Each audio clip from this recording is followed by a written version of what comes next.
Mas tumaas ngayong taon ang personal remittances o yung padalang pera ng mga OFW para sa kanilang mga pamilya rito sa Pilipinas at asahan na raw na mas tataas ito habang papalapit ang Pasko. Pero paano nga ba masisigurong tama ang paraan ng pagpapadala, pagkuha at pagpapapalit sa mga remittance? Alamin po yan sa balitang hatid ni Dano Tingkuko.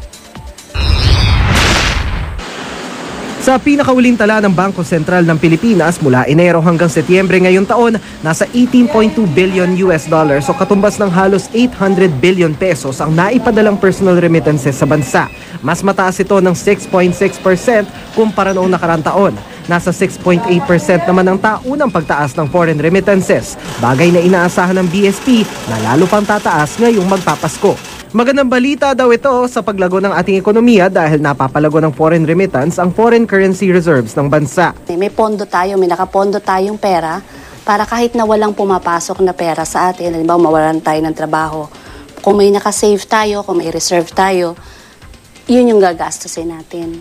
Karamihan sa mga ipinapadalang remittances, idinadaan sa mga bangko o wire transfer center. Ayon sa BSP, nakakatanggap pa rin sila ng mga ulat tungkol sa ilang ipinupuslit sa koreo ang perang padala para makaiwas sa service fee ng mga bangko o remittance center. Delikado ito dahil walang proteksyon ang pagpapadala ng pera sa koreo. Maganda na sa formal remittance agents ka pupunta kasi you are afforded protection there.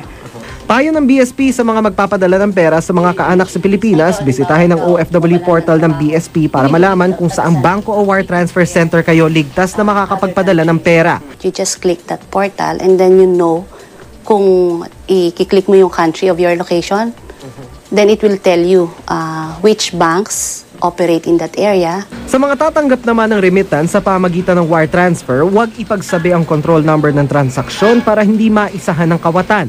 Kung nasa foreign currency ang natanggap na pera, ipalit lang ito sa mga mapagkakatiwalaang money changer. Humanap ng money changer na may rehistro authorization ng BSP.